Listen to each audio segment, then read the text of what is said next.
Welcome to Crime, Corrections, and Culture. I'm your host, Michael Liebowitz, and this is the show you come to if you want the truth about crime, criminals, and prison culture. And without going any further, I'm just going to turn it over to Persephone. Well, I guess I will go a little further to remind you that we are in big favor of super chats and super stickers. So if you don't mind, we would love them. Persephone, go ahead. Okay, so today, for anybody who's reading along, we are discussing chapter 3 of Down the Rabbit Hole, which is theory versus practice. Well, you should tell them Um, a little bit about the book in case they don't know.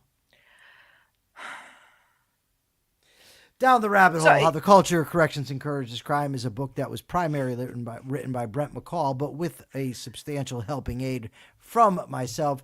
We wrote this book while we were in prison. This is the book that ultimately got me my first radio gig as a regular on the Todd Feinberg show. It also nearly got me, seriously assaulted by prisoners at the behest of prison staff.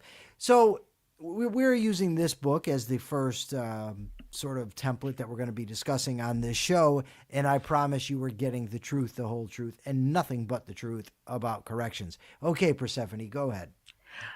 I also just want to say, if anybody does have any questions while we're discussing, please don't hesitate to, leave it in the chat, and then we will get to it. Okay, so this chapter is theory versus practice, and it's sort of what you've been telling me to stop talking about for the last couple of episodes.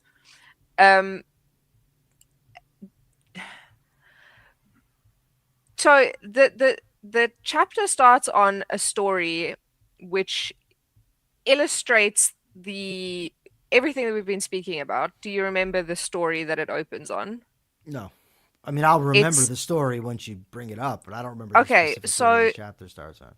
it's about someone who needed an inmate who needed to get to the commitment to change program but couldn't get out of his cell.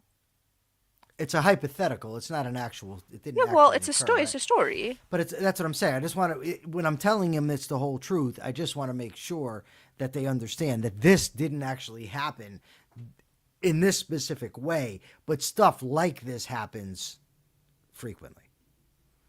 Okay, so Okay. now go ahead. Okay. So do you not want to tell the story? Must I tell the story? No, you tell the story and then I'll explain it.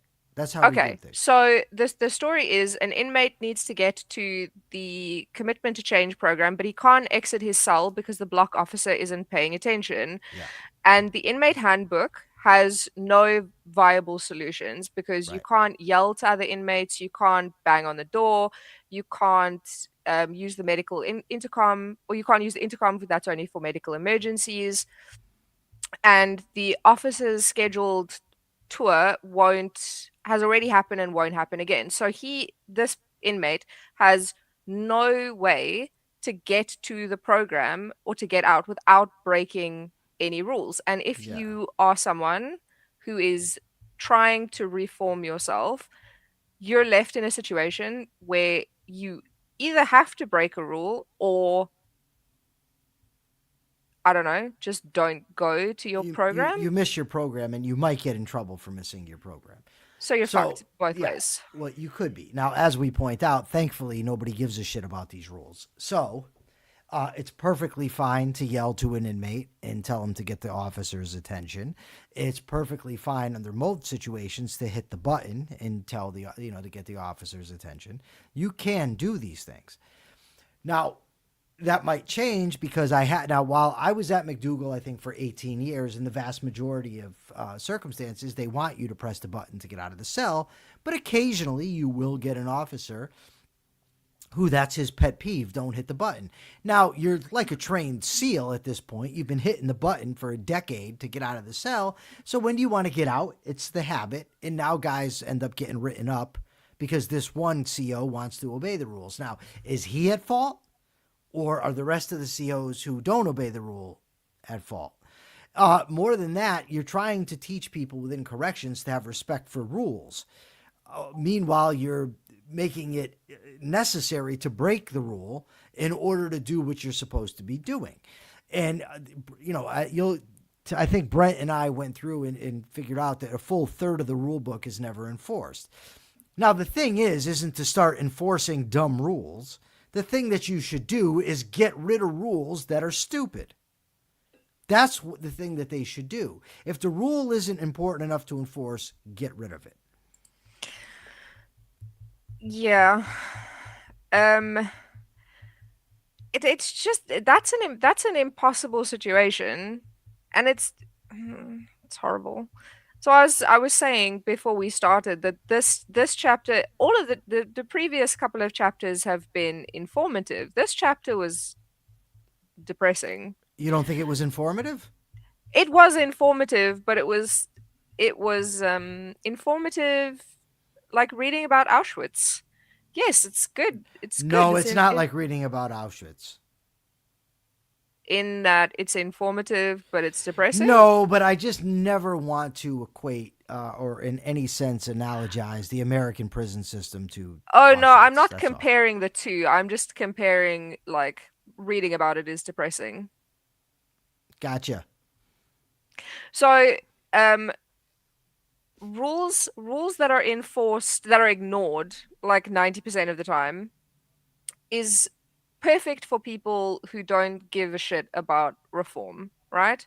Yeah. But if the person is actually trying to change and trying to follow the rules, this makes life almost impossible for them. Right. Because Go ahead. because if you're so used to these rules being ignored like 90% of the time, but then there is the 10% chance that they could be enforced, and that enforcement is going to be like a mark on your record, or losing privileges, or like as happens later, like being sent to like solitary. That's fucked up. Well, it is. And the problem, too, is if you spend your life in prison, right? Let's say you do 5, 10, 15, whatever, and you're used to things running a certain way. So you go with the flow. So these rules aren't enforced. So you just go with it, right? But now, let's say you get into a disagreement with an officer about something. So now he's mad at you. Now you're doing what everybody's doing, but it's against the rules. He can write you a ticket. He can write you a disciplinary report and turn your life upside down based on you doing something that is perfectly acceptable 99% of the time amongst 99% of the prison population. So, I mean, this handbook had 150 rules. Were you supposed to read this? Like, are you supposed to read the handbook when you get in there? Yeah. Of course, very few people actually do. You just go along with what, especially when you're a fresh crook coming off the street, the last freaking thing you want to do is read through this monstrosity. So, no, most people don't read it, and you learn from social cues what is okay and what's not okay. So you actually made a point that anybody visiting the facility would wouldn't have any idea that some of these rules existed. So Right. IDs are supposed to be in cell windows at all times. Right. Didn't happen. No. TVs must be on designated stands. Bed must be made. Furniture can't be moved. Nothing can be placed on cell walls except in a designated space. Commissary food must stay in the cell. And none of these were enforced. No. So anybody who was visiting, or like new inmates who hadn't read the handbook, they wouldn't know that these were rules. No. Then what is the point of that? So, I mean, okay. So, gambling is against the rules. Let's say something that ought to be enforced. Gambling's against the rules, right? Yeah. Guys go play poker, and then after they play poker, you can see them exchanging the stuff that they've won and lost. You can see people come out with bags of shit and hand it off. Aside from that, you guys are sitting out in the block, eating, drinking, whatever, all against the rules. Now, eating and drinking in the block, to me, shouldn't be against the rules, right? But it is. Yeah. But they don't enforce it. So, yeah.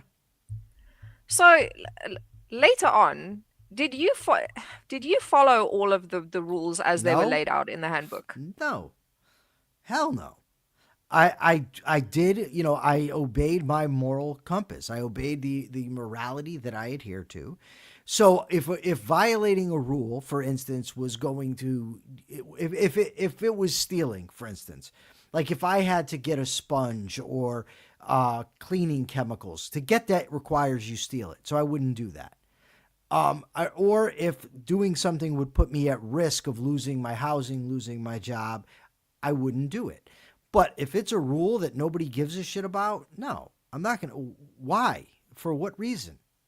Did you ever try to follow all of the rules, or is it No, like from the get-go you were just like, I'm going no, to I follow never what even. makes sense? First of all, at the beginning, I didn't even know the rules. I just went along with what everybody else was doing.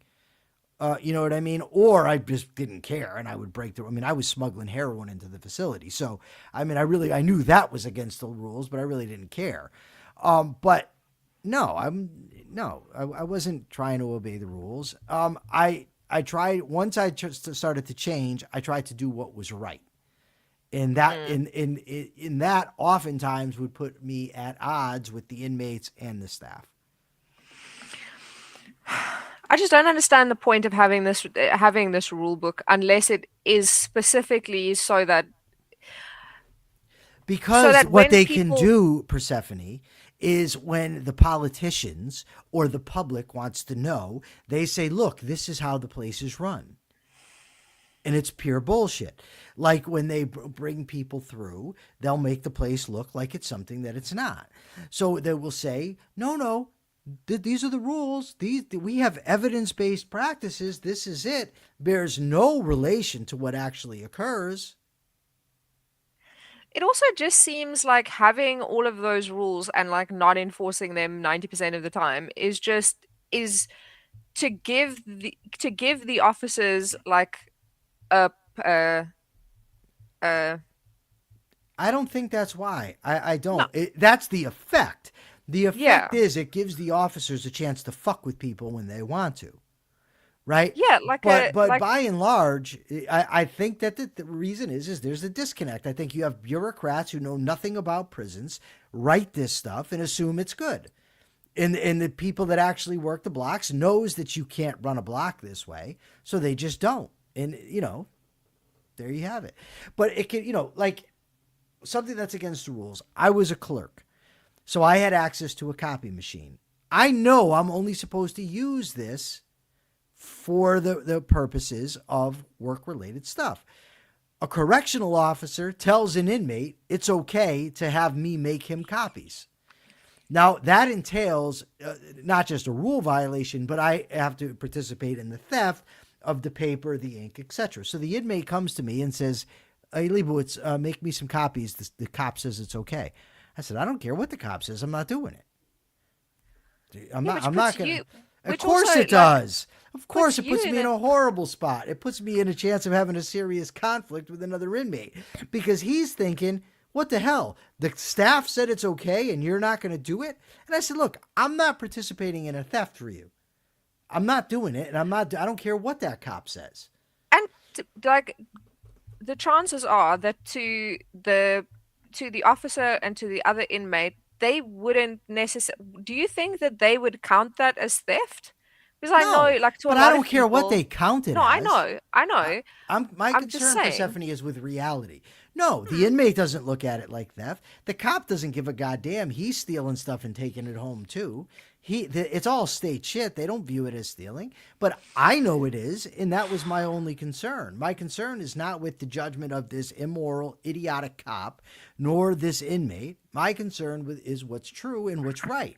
The problem is this happens all the time. So when you decide you're really going to do what's right, you are constantly at odds with everybody around you. And is it worth it?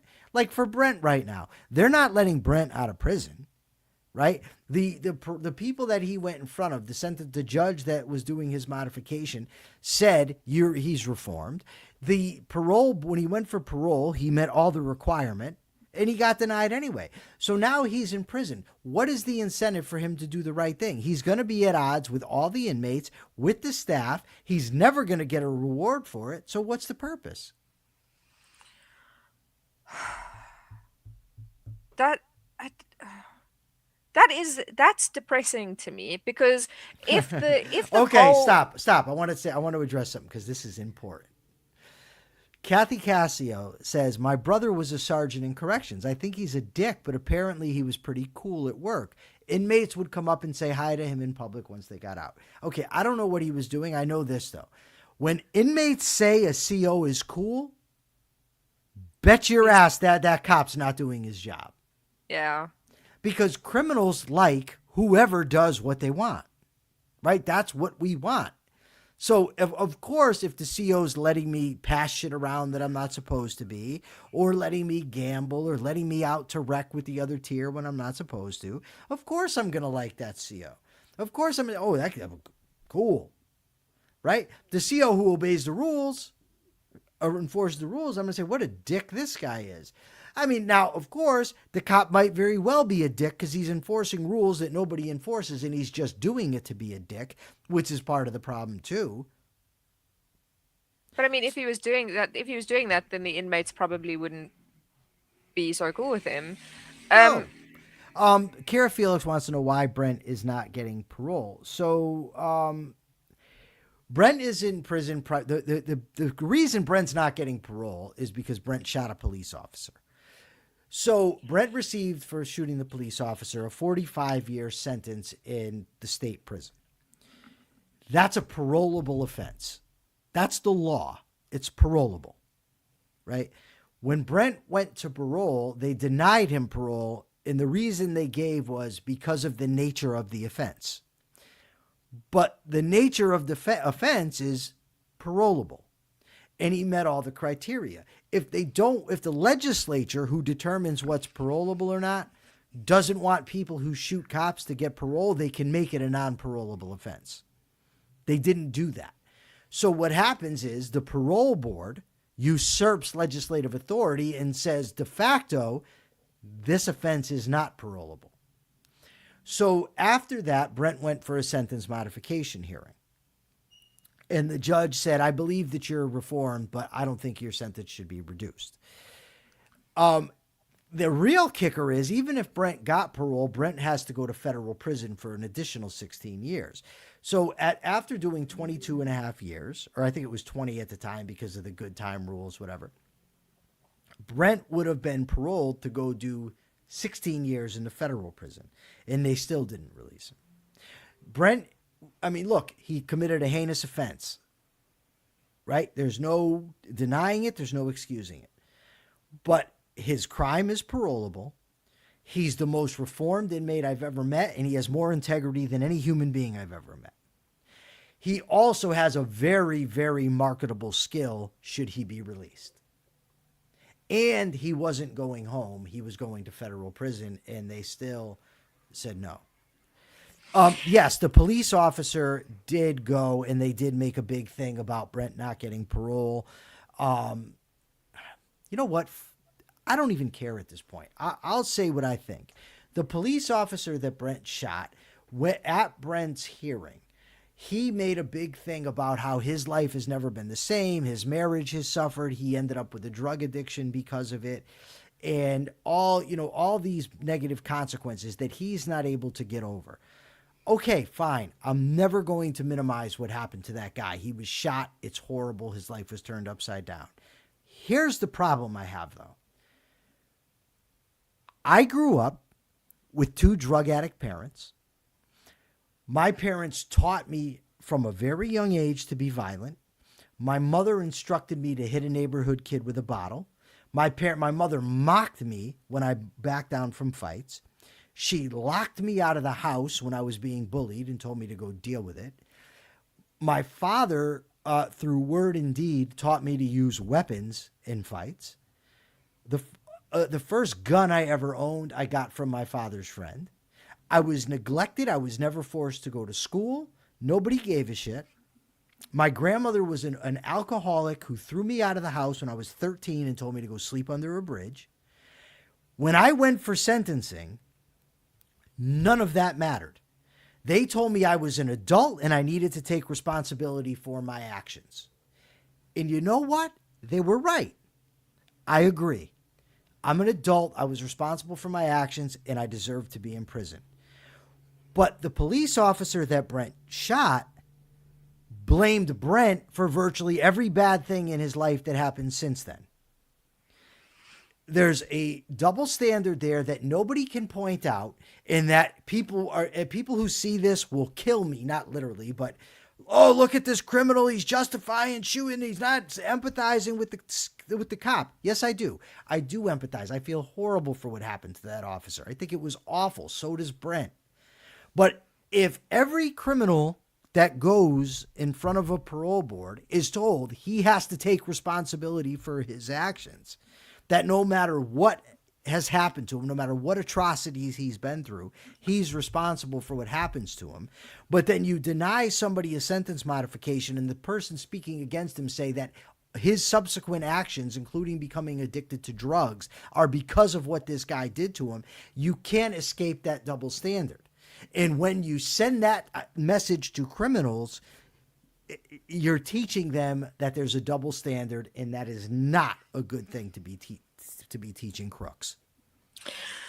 No, but also when you said he shot a police officer, and given like how long his sentence is, I also assumed that the cop died. No. And Akira says, but he didn't kill anybody. Murderers get released and No. reformed prisoners get life sentences. How does Right. that make sense? I know, I can tell you an abundance of murderers who were given early release under the assumption that they were reformed, didn't do half the work that Brent did to be reformed, but they get out, but he doesn't. And now if you make this argument, oh, you're sticking up for criminals, you're sympathetic to criminals, you're soft on crime. How it's soft on crime to say why are murderers being released but Brent isn't? I don't know. But, whatever. That's the case. That's the system. The bottom line is this. I mean, I'm going to put it in as starkest terms as I can. Had Brent shot a 16-year-old black kid and had in Hartford and the same results occurred, Brent would have gotten probably a 10-year sentence. That's just a fact. And you can go through case law and see if I'm right or wrong. That's the way it goes. It's because of the police officer. Now, hold on. Now, there's people who will argue, well, police officers, the crimes against them have to be worse. Okay, then I say that police officers should be held more accountable when they do wrong.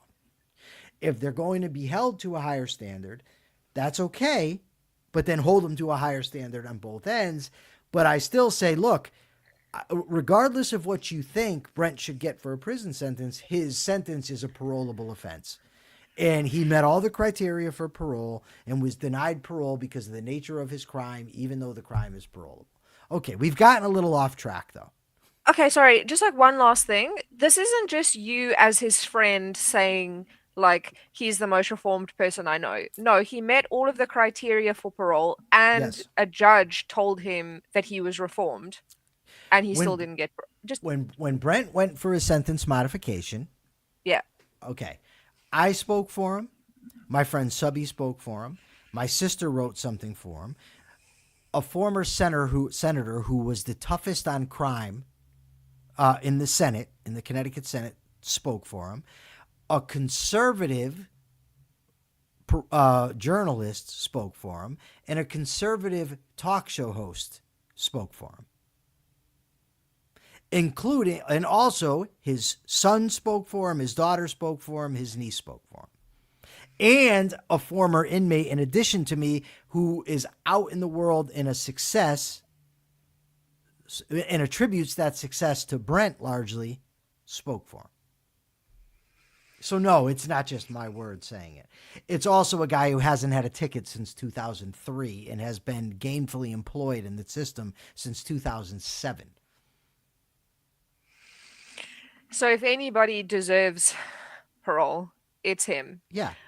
Okay. Well, no doubt about it. None. There's no, I mean, it's not, whatever. It's,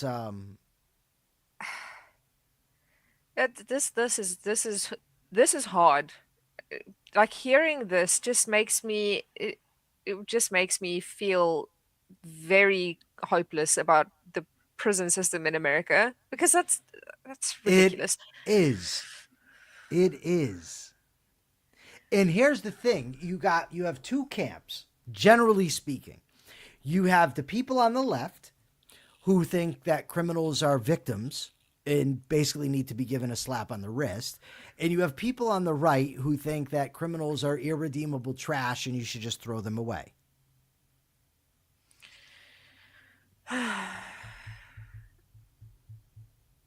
Ugh, okay. Um, can we talk the can we move on? So, Yes, I would like to get back to the book. I was asking, um, but he asked a question, so I felt I had to answer it. yeah. No, it was a good question. I'm glad, and I do think that this was a valuable thing to talk about because it is a very good illustration of just how broken the system is. So the the administrative directives are and the vision is emphasize reducing re-victimization, supporting evidence-based practices, and providing offenders tools for successful re-entry. Yeah. This is the this is the goal, right? Okay. And in the book, you state that even without ethics codes, the mission statements of providing tools for re-entry Yeah. and Their stupid little evidence-based acronym that they have: uh, pride, pride, respect, integrity, dignity, and excellence. professionalism, Professionalism.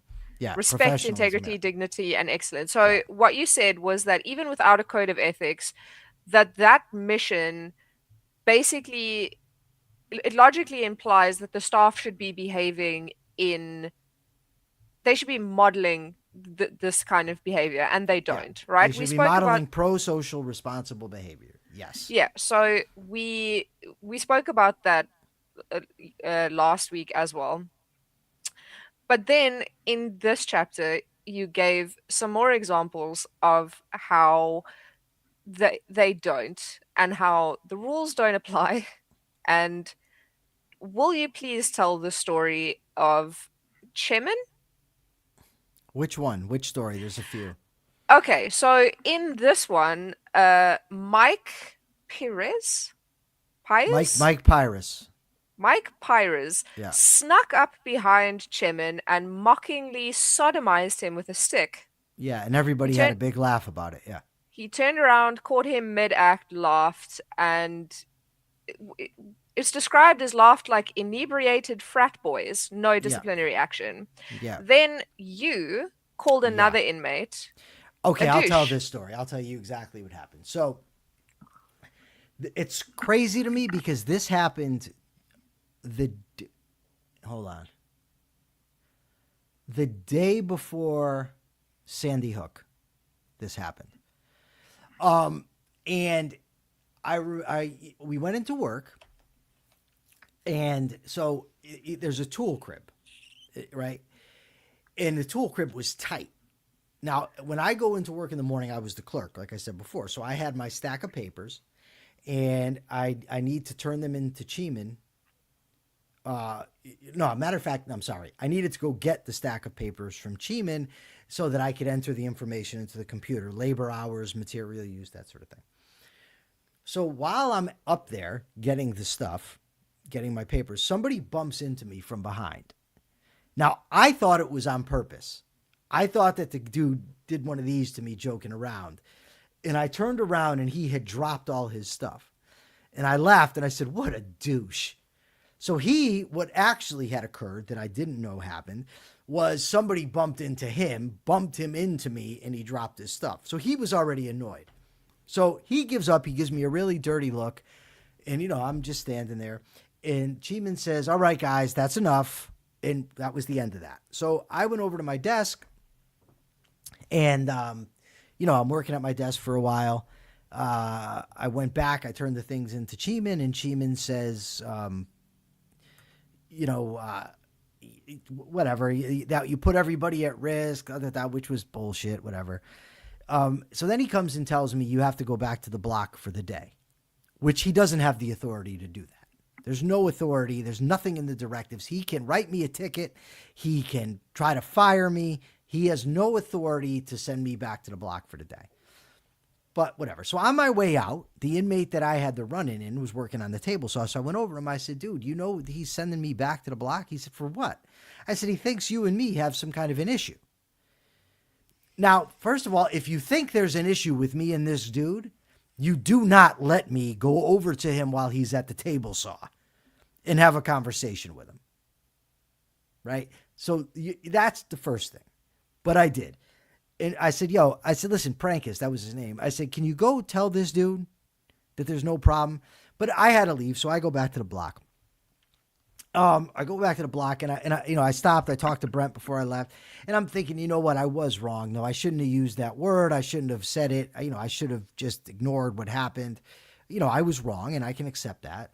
And I'm thinking, how can I handle it better in the future? That sort of thing. So I go back to the block. I eat my lunch. I go into the cell. I clean the cell. I'm going to take a shower after when they pop the door for rec, and I'll go back to work the next day. So all of a sudden, I'm in my cell cleaning, and I hear this commotion. So I'm looking out in what we call the goon squad. They're all the COs coming, obviously, to get somebody. And I'm looking out, and I'm saying, geez, I wonder who the hell they're coming to get. Well, they're coming to get me. So they come get me. They handcuff me. They bring me down to SEG. And I'm like, what did I do? Like, what are you bringing me to SEG for? And like, you'll find out when you get there, da-da-da-da. So they basically claimed that they were putting me in segregation under investigation because there's an issue. They're afraid there's an issue between Prankus and me. So I subsequently look out the window of the cage door, the cell door, and I see they're bringing Prankus down too. Now, obviously, the reason they're bringing Prankus down is because they want to make it seem like there's an issue between the two of us, and they can't just say it's just me because he gave me the dirty look. So I just want to clarify something. Before they came in and took you down to segregation, did you speak to the industries manager, or did that happen afterwards? No, I did speak to him. I went up and spoke to him, and he said he's backing the staff members. Because I feel like that's also kind of important that you went and you asked for clarity basically about like whether that word was off limits and right. I said, look, because the culture down there, everybody swears this, that, and the other thing. And I said, and he said, well, he wants you to go back, so you're going to go back. He said, we take this stuff very seriously. Is actually what Casey, that's the guy's name. That's actually even though he used the word all himself often. Yeah. Uses that. He would come up to me when a guy was coming for an interview, and he'd say, hey, douche alert, douchebag alert. So yes, he would do that. Okay, so now, unbeknownst to me, in the meantime, Brent goes and talks to our unit manager, says, listen, this is an injustice. Nothing happened. Any inmate down there will talk to you and tell you nothing happened. They also looked on the camera, and the captain said nothing happened. Then the captain came to talk to me. I said, no, there's no problem. Prankus and I are actually friends. I said, we break balls down there. I was breaking his balls. I shouldn't have used the word. I agree. But, we're not about to throw hands. We're not going to fight. She asked Prankus. He told the same thing. So then when they take us out of SEG, Prankus and I walk back to the block together. Right, the next day they let us out the next day, and I ultimately lost my job over it.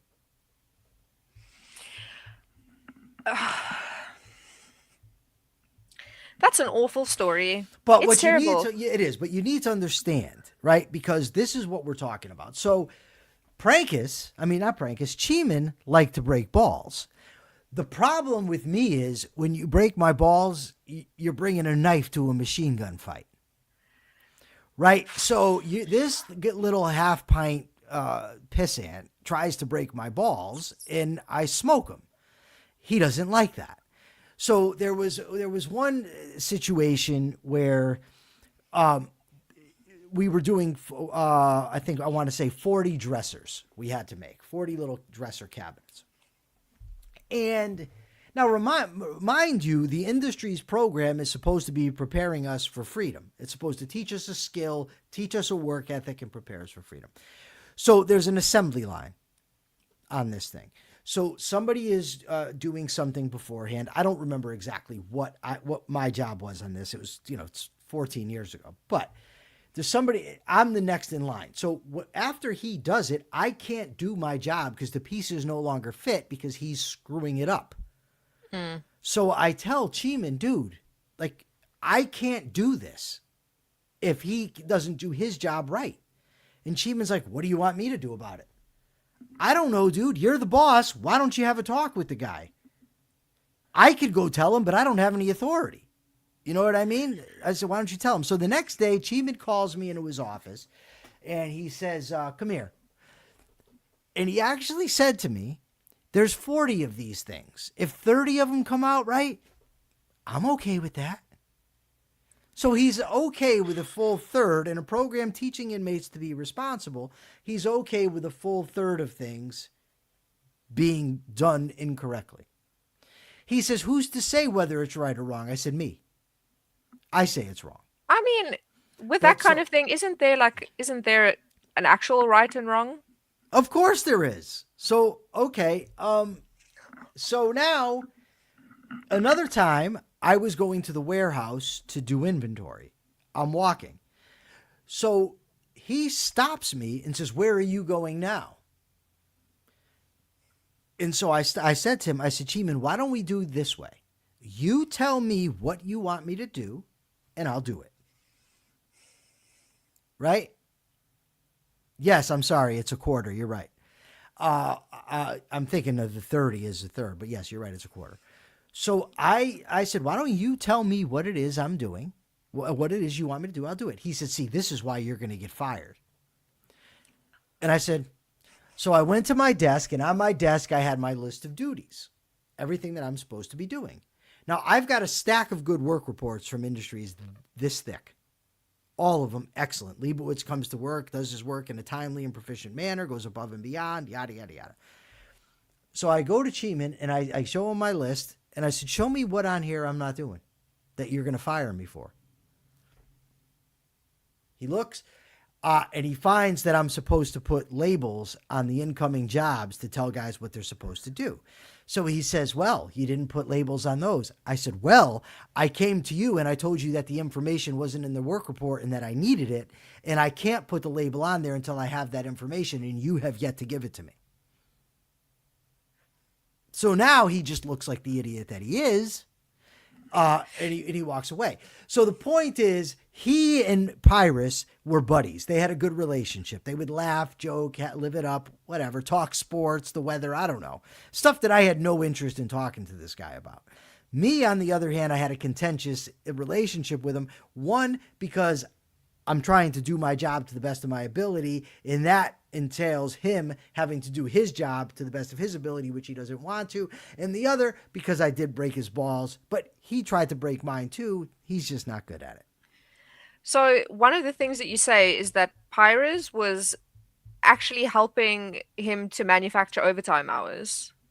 Yes, the inmates would deliberately slow down on jobs in order to get overtime.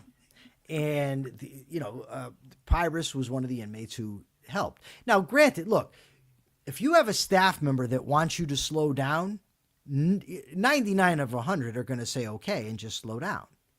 Right? I mean, what the hell do they care? It's, first of all, staff members telling them to do it. And secondly, well, I'm going to be paid more money, so why not? Right? So, yeah, they deliberately ask inmates to slow down so that they can get overtime and bilk the taxpayers. So the inmate who was breaking the rules, behaving in a completely immoral way, Yes. he was the one who got away with everything. And then Yes. you, who was going above and beyond, Yes. trying to follow the rules, Yeah. and you were doing not extra work, but you were doing stuff that wasn't really required. No, I did extra work. Yeah, I did. I did Yeah. profit and loss statements, stuff that had nothing to do with my job. Yeah. And you, who was trying to develop a work ethic and who was going above and beyond, you're the one who got punished because you got fired.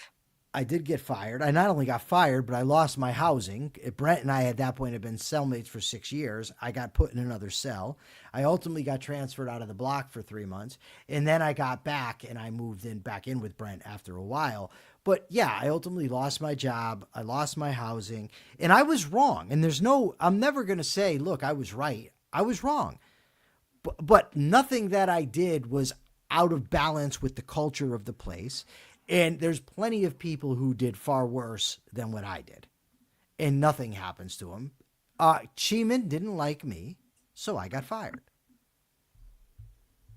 You called a guy a douche. Like, that doesn't really seem like that Well, serious. swearing's against the rules.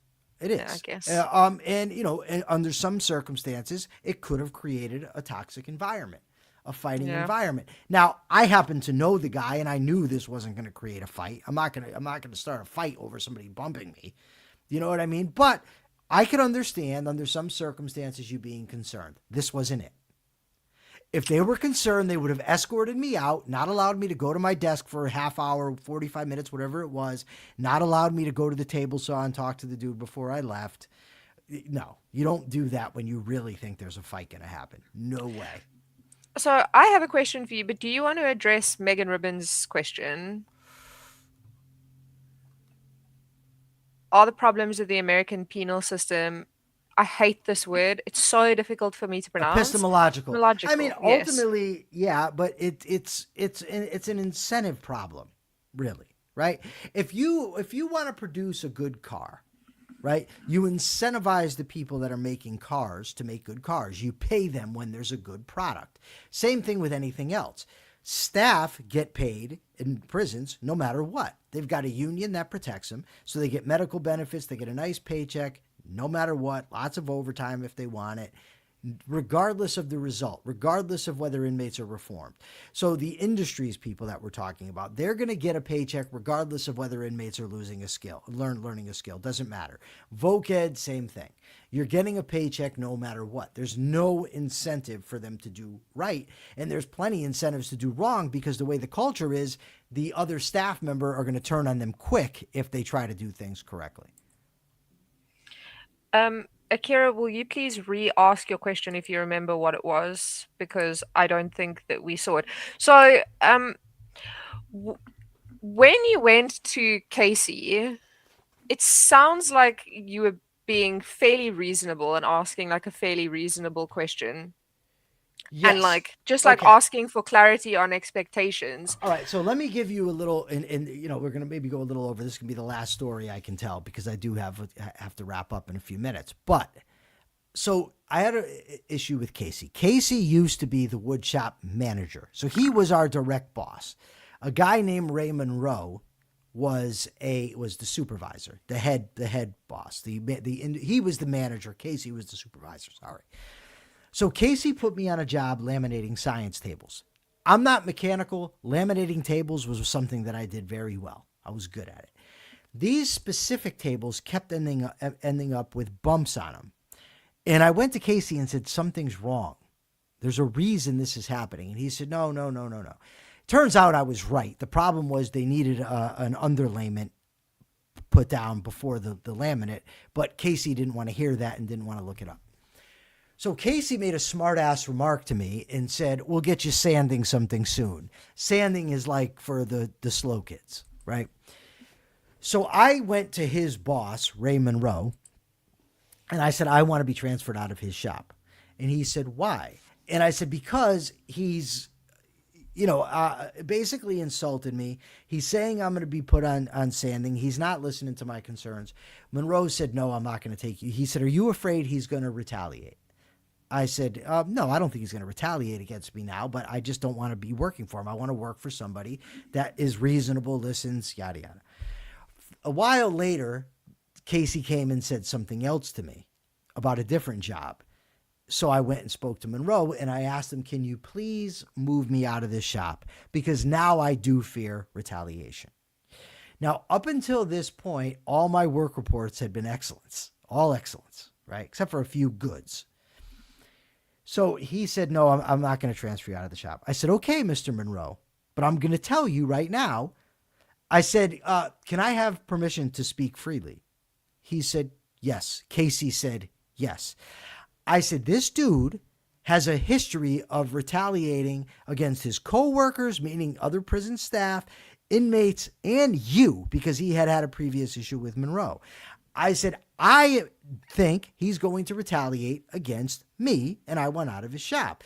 And he says, well, I'm not going to do it, blah, blah, blah. So after, remember, they told me I could speak freely. Mm. So I told Monroe, mark my words, my next work report is not going to be good like the other ones. Sure enough, the next work report Casey came to me with, fares, you know. So I said, I'm not signing that. He said, what? I said, I'm not signing that. I said, let's go take it to the boss. He said, okay. So we went up to the boss and I said, Monroe, I told you my next work report, this was going to be the result. I said, you don't go from my previous, good work report to this. And Monroe looked at Casey and said, I'm not going to order you to change it, but I highly suggest you change it. And he did. He probably didn't like that at all. No. But then he subsequently made me the clerk, which is a prestigious position. Why? Because I'm smart and he knew I would do a good job. But my point is I had previously had similar issues with Casey where I went to Casey's boss because of how Casey was acting. So in that context, you can understand why Casey immediately sided with the supervisor, because that was my situation. Wasn't even the first time where a boss had sided with an inmate over Casey because of the type of person he was.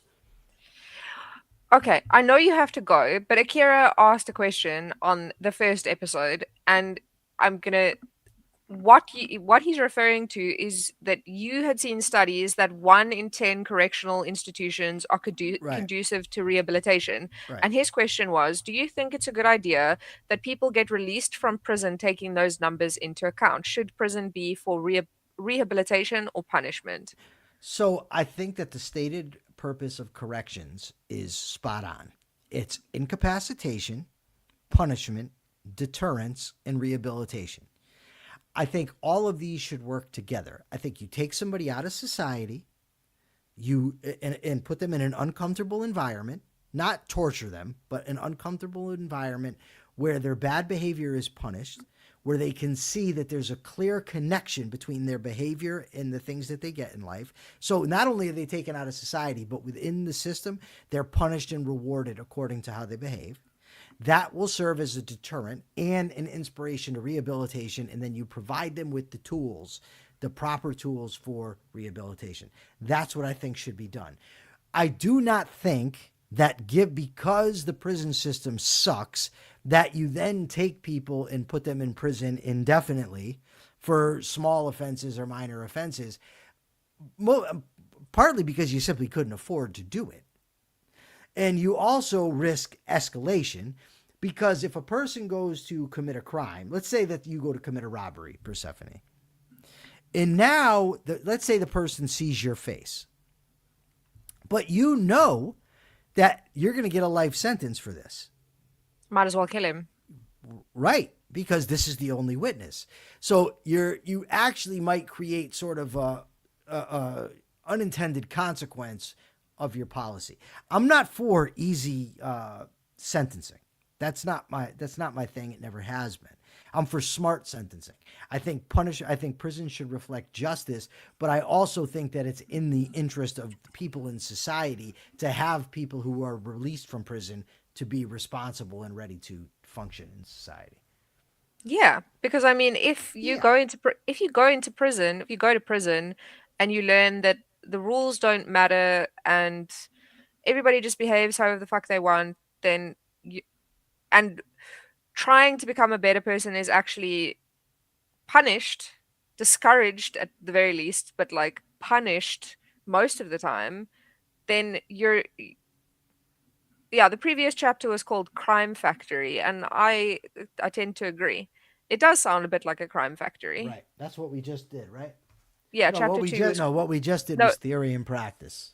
yeah, chapter 2 was Crime Factory, where we Right. spoke about even more horrible and stupid things that officers did. And Wednesday, 3:15 p.m. Eastern Time, we will be discussing missed opportunities, if my memory serves me correctly, and that is going to be Well, about how prison is a missed opportunity for rehabilitation. What, you want to go further into this chapter next time? yeah, so well, half of Okay. the episode will be I have questions. I have questions that we didn't get to. Okay. Um so we'll probably continue with this and maybe get into chapter 4, but there is more Okay, that's to fair. That's good. All yeah. right. Well, everybody, we will see you Wednesday, 3:15 p.m. Eastern Time here on Crime, Corrections, and Culture, where you will get the truth about the subjects that we talk about: crime, criminals, rehabilitation. We hope to see you Wednesday. Thank you very much for joining us. Till then. Bye.